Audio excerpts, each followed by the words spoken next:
बड़ी ऊंची बात भगवान कह रहे हैं। अब हम लोगों को हम लोगों की कक्षा ऐसी नहीं है कि वहां तक की बात हम लोग सुन सकें, लेकिन भगवान कह रहे हैं कि देखो, अयुक्तस्य पुंसा, जो अयुक्त पुरुष है, एक तो युक्तात्मा होता है, युक्तात्मा दृढ़ निश्चय, एक अयुक्त पुरुष होता है। अयुक्त पुरुष का मतलब है जहां मन को जोड़ना चाहिए वहां मन नहीं जोड़ा है। कभी रूप में, कभी रस में, कभी गंध में, कभी शब्द में, कभी स्पर्श में महाराज मन भटक रहा है, भोगों में भटक रहा है मन। ऐसा अशांत असंयत मन वाला पुरुष, उसको तो महाराज जी नानार्थः, उस पागल को अनेकों वस्तुएं मालूम पड़ती हैं।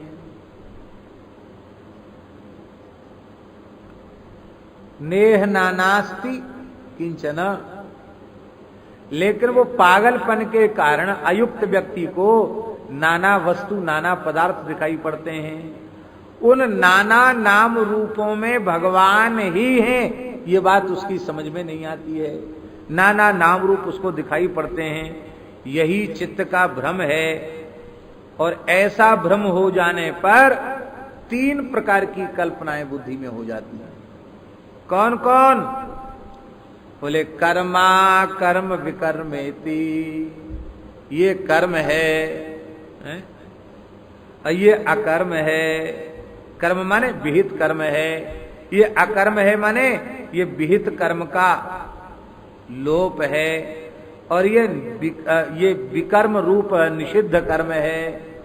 ये कर्म है, ये अकर्म है, और ये विहित विकर्म है। तो कर्म, अकर्म और विकर्म, ये भेद बुद्धि में तभी आते हैं जब सर्वत्र भगवान की दृष्टि, भगवत दृष्टि नहीं होती है। और सर्वत्र भगवत दृष्टि हो गई तो अकर्म विकर्म और कर्म अकर्म विकर्म का भेद भी मिट गया। पर हम फिर आपसे हाथ जोड़ के प्रार्थना करते हैं, ये कथा सुन के आप ऐसा मत करने लग जाने कि भेद खत्म कर दो। अपने बस की बात थोड़ी है। जब तक शरीर संसार की स्मृति है तब तक विहित कर्मों का अनुष्ठान निष्काम भाव से करना चाहिए, विहित कर्म का लोप कभी नहीं करना चाहिए, और निषिद्ध कर्म का आचरण कभी नहीं करना चाहिए। लेकिन जब भेद खत्म हो जाएगा तो सब जय सिया राम, बोलो भक्तवत्सल भगवान की जय। फिर उनके लिए कुछ भी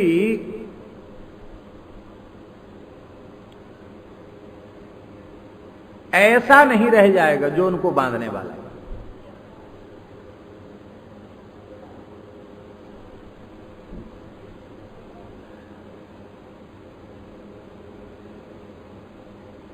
एक महात्मा महाराज जी के पास रहते थे, हरिराम बाबा, जिनका पद अभी हमने सुनाया। जिधर देखा उधर पाई झलक घनश्याम प्यारी, बड़े अच्छे महात्मा, भगवत प्राप्त संत। तो वृद्ध थे, रामनवमी की तिथि थी और वो सवेरे 9 बजे तक सो रहे थे। कितने बजे तक? 9 बजे तक। वृद्ध शरीर था, छत पर सोए थे, पंखा लगा था, टेबल फैन।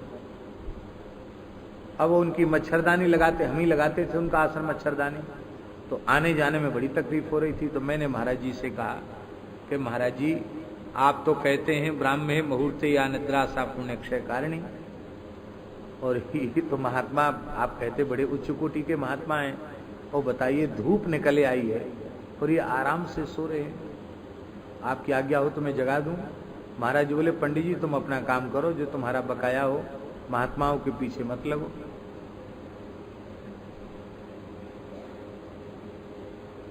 पता नहीं बाबा किस राज्य में होंगे, इसलिए कब सोना कब उठना ये सब मर्यादा हमारे तुम्हारे लिए है, इनके लिए नहीं है। महाराज जी बोले हैं कर्म विकर्म और निषिद्ध कर्म है, क्या क्या कहा? कर्मा कर्म विकर्म, कर्म अकर्म और विकर्म। बोले ये व्यवस्था महाराज जी बोले हमारे तुम्हारे लिए इनके लिए नहीं है। हम चुप हो गए। ये चर्चा कर रहे थे, थोड़ी देर 5-7 मिनट पीछे बाबा उठे, कीर्तन करते हुए उठे। नाम तो उनका चलते ही रहता था। कीर्तन करते हुए उठे तो महाराज जी उनमें बड़ी श्रद्धा रखते थे। महाराज जी उनको प्रणाम किया, हमने भी प्रणाम किया। तो महाराज जी बोले कहो महाराज कहाँ घूम फिरे आए? तो बोले तोतले बोलते थे, बोले भट्टमाली जी क्या बताऊं, आज तो मैं अयोध्या चला गया। इसका मतलब देह उनका यहां था, वो सूक्ष्म देह से वहां गए। आज मैं अयोध्या चला गया था, रामनवमी है, तो सरयू में राम घाट में स्नान किया और वहीं अपना नित्य नियम वहीं किया और फिर पूरे अयोध्या की पंचकोसी परिक्रमा करी, कनक भवन में प्रणाम किया और हनुमान गढ़ी में हनुमान जी को प्रणाम किया और फिर मैं यहाँ टोरी आ गया, ऐसे तोतले बोलते थे, यहाँ टोरी आ गया। तो महाराज जी बोले वाह बहुत अच्छा है, अच्छा हुआ रामनवमी को सब दर्शन हो गया, परिक्रमा हो गई, स्नान हो गया। तो अयोध्या में सब समाचार ठीक तो है?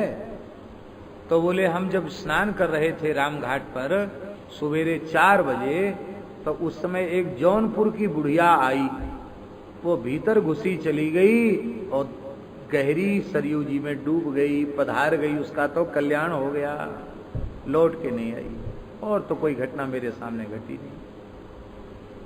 अब हम बैठकर कुछ अपना पाठ पूजा कर रहे थे, हम सुन रहे थे उनकी बात, तो हमारे मन में आया कि निश्चित ही इनको सपना दिखा है, ये सपने में गए होंगे और सपने में ऐसे दृश्य हो जाते, वो मर गया वो जी गया, तो सपना देखा होगा, वही सपने की बात महाराज जी को सुना रहे हैं, ये हमारे मन में आया। इस घटना के 4-6 दिन बाद एक राम सेवक दास जी नाम के संत आए अयोध्या जी से, तो महाराज जी को उन्होंने प्रसाद चरणामृत वगैरह दिया। तो महाराज जी ने कहा कहो राम सेवक दास जी अयोध्या का सब समाचार ठीक तो है? हाँ महाराज और तो सब बिल्कुल ठीक है। लगभग 4 बजे हम राम घाट पर स्नान कर रहे थे, एक जौनपुर का भक्त परिवार आया था, उसमें से एक बुढ़िया सरयू जी में डूब गई, मेरे सामने उन्होंने सुनाया। अब मेरे रोंगटे खड़े हो गए। मैंने कहा अरे हम अब तक इसको सपना माने बैठे, तो बात सच्ची निकली। मैंने महाराज जी से कहा, अब महाराज जी बोले बोलो, तुम उनको जगा रहे थे और वो सरयू स्नान और जो है अयोध्या जी की परिक्रमा कर रहे थे, तो अब बोलो ऐसी अवस्था जिनकी हो गई हो, उनके लिए कर्म अकर्म विकर्म कहाँ रह गया, छुट्टी हो गई। ऐसा था उनमें। एक पृथ्वीपुर नामक एक कस्बा है, नगर पालिका है, वहां एक भगत के यहाँ थे बाबा। तो सर्दी का समय था, वृद्ध शरीर था उनका, तो उनके लिए उन्होंने जो है भगत ने नया गद्दा, नया कंबल और नई एक रजाई, 3 किलो रुई की रजाई बनवाई उनके लिए कि बाबा को ठंड नहीं लगनी चाहिए। और बाबा रात को बोले ए बच्चा बहुत जोर की सर्दी लग रही है, देख मेरा सब शरीर गीला हो रहा है और आज बड़ा करके अग्नि जलाकर मुझे तपा। तो उसको बड़ा आश्चर्य हुआ कि कमरे में सो रहे हैं, रजाई भी ओढ़े हुए हैं और इनको ठंड क्यों लग रही है। देखा तो वस्तुतः उनके शरीर पर गीलापन था। आश्चर्य हो गया उसको। उसने तुरंत आग जलाई। बोले महाराज जी आपको ठंड कैसे लगी, इतनी नीचे गद्दा ऊपर रजाई, आपको ठंड कैसे लगी? अरे बोले बच्चा क्या बता मैं, तू समझेगा तो है नहीं पर बताना तो पड़ेगा। मैं भजन करने चला गया था रात को एकांत में, तो तालाब के किनारे वहां जो है भजन कर रहा था, तो वहां कुछ बदमाशों ने एक लड़के को पकड़ा और बड़ी पिटाई की, और पिटाई करके उसका कुछ सामान था वो छीन लिया और छीन करके उसको तालाब में डाल दिया। वो तुम्हारा लड़का ही है। जिसके साथ ऐसा काम हुआ है। तो मैं दूर देखकर देख रहा था, मैंने अपना भजन छोड़ा, मैं वहां पहुंचा और मैं जल में प्रविष्ट हुआ। ठंड का, पूस का महीना, पूष महीना कितना जाड़ा होता पूस के महीना में। बोले मैं जल में घुसा और तुम्हारे लड़के को भीतर से निकाल के लाया, उसका पेट दबा करके थोड़ा उल्टा करके मुंह में से पानी निकाला, अभी वो निष्प्राण नहीं हुआ है, वहां पड़ा है लड़का, और जल्दी जाकर तुम उसको गाड़ी से उठा के लाओ, डॉक्टर को दिखाओ।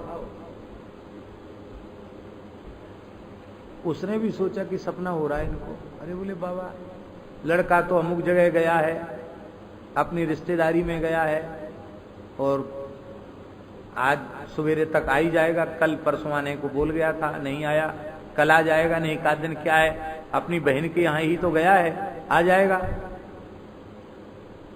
तो बाबा नाराज, अरे पापी, सुनता नहीं है मेरी बात, जा जल्दी, नहीं मर जाएगा लड़का, फिर रोएगा। महात्मा घर में थे, एक ही लड़का था, मर गया। वो दौड़ के गया, ऐसी ही स्थिति दिखाई गई। लड़के को उठा के लाया, इलाज कराया, लड़का ठीक हो गया, अभी भी वो लड़का है। घटना पुरानी है। तो अब देखो, ताला बंद है, माने किवाड़ा लगा हुआ है, तो बाबा वहां सोए हुए हैं, और अपने एक देह से वो वहां चले गए। ये बात कोई सैकड़ों साल पुराने नहीं सुना रहे, जिन महात्मा का संग हमने किया उनकी बात बता रहे हैं, जिस परिवार के साथ घटना घटी उसकी बात बता रहे हैं। अधिक से अधिक 30-32 वर्ष पुरानी बात होगी, और क्या इससे ज्यादा पुरानी बात है। तो देखो उद्धव, जब सर्वत्र मेरी दृष्टि जब युक्त पुरुष हो जाता है और भेद दृष्टि उसकी समाप्त हो जाती है, सर्वत्र समान रूप से मेरा अनुभव करने लग जाता है, उस समय कर्म अकर्म विकर्म का भेद भी मिट जाता है। इसलिए हम फिर कह रहे हैं, ये भेद लोकोत्तर महापुरुषों के लिए मिटता है, हम लोगों के लिए नहीं। इसलिए शास्त्रीय विधि निषेध की उपेक्षा नहीं करनी चाहिए, एक बात।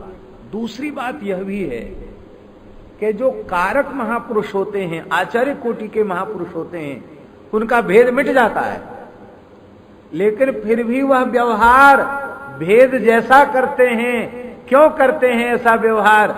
बोले यद्ययम न वर्तेयम तो उत्सीदुर्वे लोकाः उपहन्यामिमा प्रजाः। यदि मैं स्वयं छोड़ दूंगा वह सब करना, तो पीछे वाले लोग तो जैसी आराम होंगे। मान लो हमें तिलक लगाने की जरूरत नहीं रह गई, संध्योपासन की आवश्यकता नहीं रह गई, एकादशी व्रत की जरूरत नहीं रह गई, माला फेरने की जरूरत नहीं रहेगी। मान लो ऐसा हो गया, परमहंस अवस्था हो गई और हमारा सब छूट गया, तो हमारी तो अवस्था के कारण ऐसा हो गया, पास वाले लोगों की कोई अवस्था नहीं हो, कहेंगे वाह ये बहुत अच्छा हो, गुरुजी तिलक नहीं लगाते हैं, अब हमारी भी छुट्टी भई, अब तो क्या है माला वाला फेरना नहीं है, चाहे जब सो चाहे जब जगो, अब तो क्या है। तो इसलिए अवधूत परमहंस को भी वही व्यवहार करना पड़ता है जो एक आदर्श कारक पुरुष को करना चाहिए। भगवान से बड़ा ज्ञान किसको होगा? पर भगवान कहते हैं नारद जी से, ब्रह्मन धर्मस्य वक्ता हम कर्ता तदनुमोदिता तत्शिक्षयन लोक मिमो मास्तिता पुत्र मां की द। बेटा नारद तुम खेद मत करो, मैं धर्म का वक्ता हूं और केवल वक्ता ही नहीं हूं, तदनुरूप आचरण करता भी हूं। उसी धर्म को अपने चरित्र से शिक्षा देने के लिए, उसी धर्म की अपने चरित्र से शिक्षा देने के लिए इमम लोकम आस्थिता, मेरा धरती पर अवतार हुआ है, इसलिए तुम खेद मत करो।